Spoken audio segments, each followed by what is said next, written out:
Good morning guys at welcome to my channel.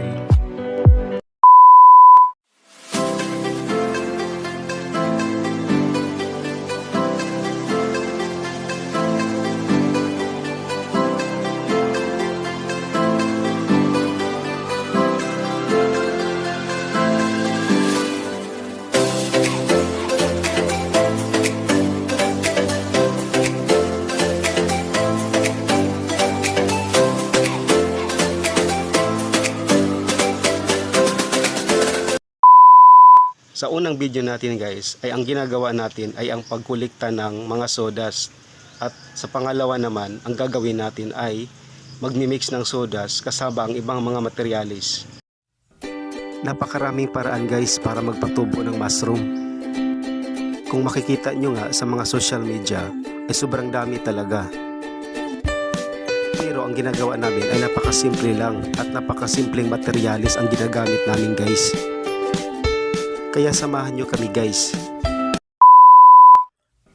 Bukod sa sodas guys, ang iba pang ginagamit namin ay darak o rice bran guys. Napakadali lang itong mahanap guys sa mga tindahang malapit sa inyo. At ang susunod guys ay lime powder. Marami ito guys sa mga agri-bit store na malapit sa inyo. At ang brown sugar guys.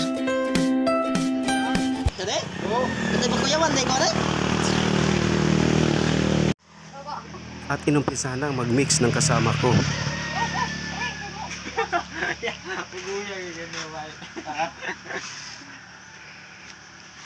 Muna yung pagkuan, pag-process. Ana. O maglisod ka sa kamot, ana. Ganito ang ginagawa namin guys.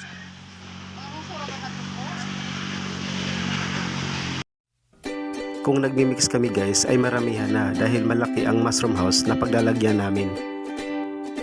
Ang una naming nilalagay sa sodas guys ay lime powder.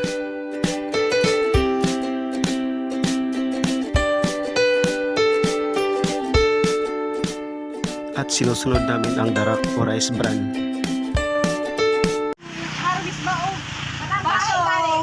Batong.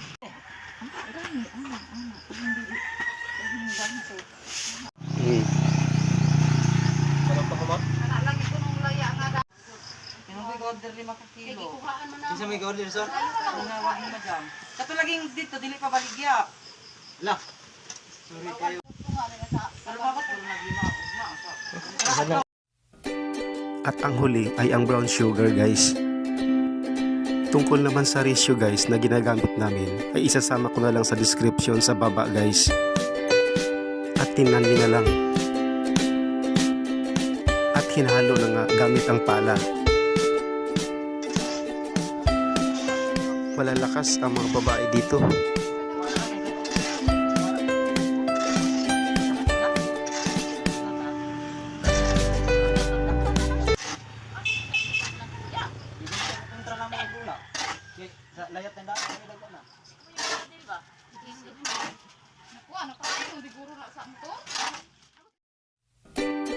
Game na game guys magtatrabaho ang mga babae dito. Kahit isang sakong palay guys ay kaya niyang buhatin.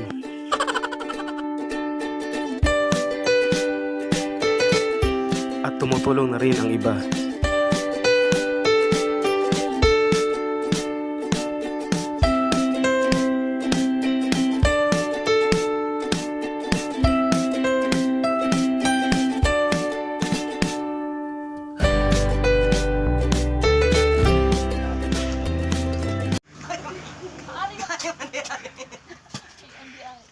Wala kumot lang tao naman o. Oo. Lapers ito niya.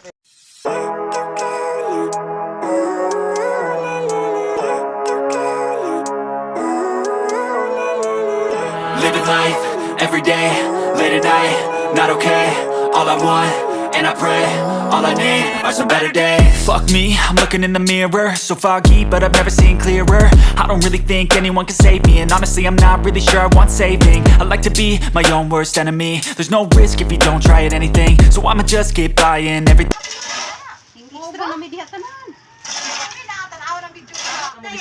Sa wakas guys ay natapos na rin ang pagmimix. Pagkatapos i-mix guys ay tatakpan na. At siguraduhin nakatakip lahat. Day 2. Kinabukasan guys ay hahaluin uli.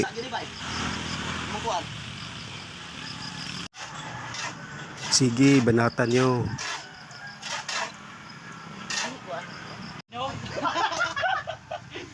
Lagi ko bilabot ang galing ko sa tadlaw dire. At pagkatapos haluin ay tatakpan na uli.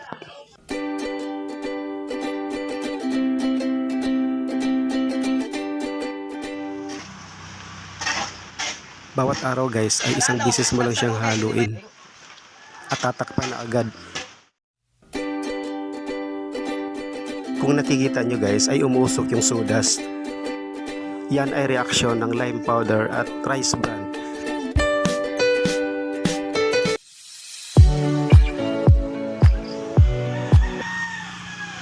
At kinabukasan ay hahaluin uli.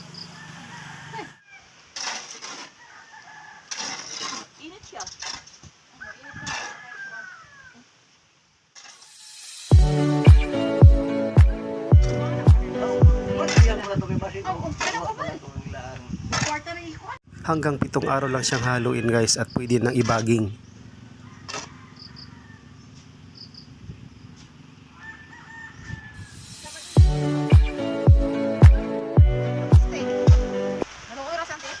Kung maglalagay ka ng hilaw na itlog guys sa ilalim ay tiyak na maluluto.